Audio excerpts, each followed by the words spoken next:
Ismail Haniyeh is dead. At least that is the most likely conclusion to be drawn from the still murky events in Tehran yesterday.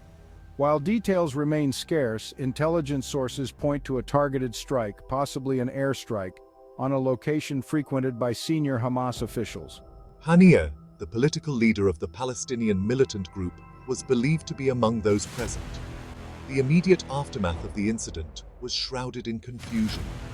Iranian authorities, while acknowledging an incident had taken place, refused to confirm any casualties. Hamas, for its part, maintained a stony silence, further fueling speculation about the fate of its leader.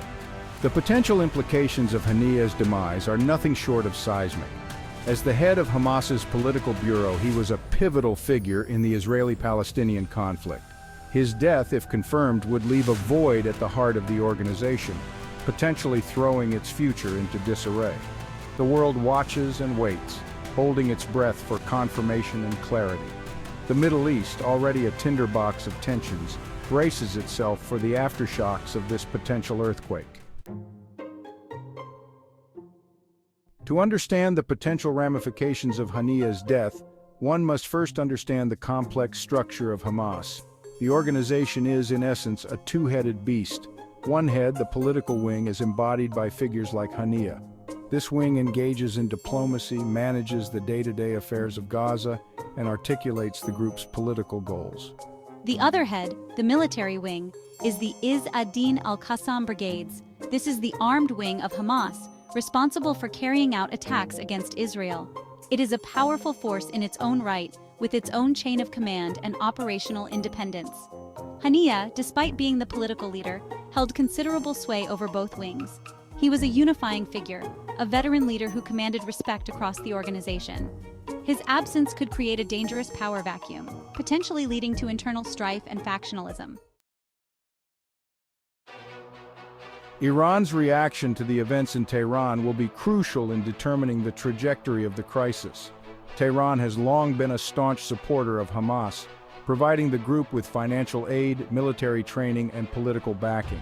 The death of Haniyeh, if attributed to an Israeli or American attack, would be seen as a direct assault on Iran's interests. The Iranian leadership, known for its fiery rhetoric and penchant for retaliation, will be under immense pressure to respond forcefully.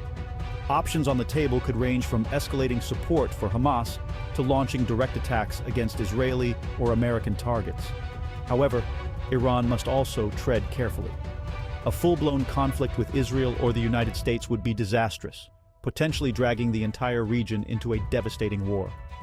The Iranian leadership, pragmatic as ever, will need to weigh its options carefully. Section 4, The View from Washington. The White House, already grappling with a multitude of crises, now faces another potential powder keg in the Middle East. The Biden administration has been walking a tightrope on the Israeli-Palestinian issue, seeking to repair relations with the Palestinians while maintaining close ties with Israel. The death of Haniyeh throws a wrench into this delicate balancing act. The U.S. will be under pressure from Israel to take a hard line against Hamas, potentially jeopardizing any hope of reviving the peace process. At the same time, the U.S. must also contend with the Iranian factor. A miscalculation by either Washington or Tehran could have catastrophic consequences, plunging the region into a wider conflict. Diplomacy, now more than ever, is paramount. Section 5, Peace in Our Time? The prospects for peace in the Middle East, always tenuous, now seem even more remote.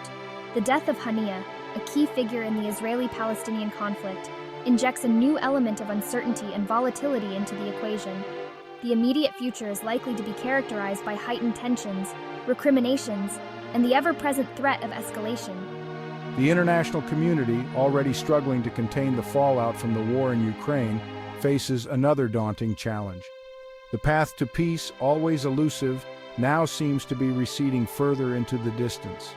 The two-state solution, once the cornerstone of international diplomacy, feels like a distant dream. The Middle East once again stands on the precipice. Section 6, What to Watch For. The coming days and weeks will be critical in determining the course of this crisis. Here are some key developments to watch for. First, confirmation of Haniyeh's fate. The world awaits definitive proof of Haniyeh's death. Until then, speculation and uncertainty will continue to reign. Next, Hamas's response. How Hamas chooses to respond will be crucial. Will it seek to retaliate? Will it use this moment to try and unify its ranks? Then, Iran's next move. Iran's reaction will be closely scrutinized. Will it seek revenge, or will it opt for a more measured approach? Finally, the international response. The international community has a vital role to play in preventing further escalation. Will it rise to the challenge? The stakes are high, the world watches, waits, and prays for peace.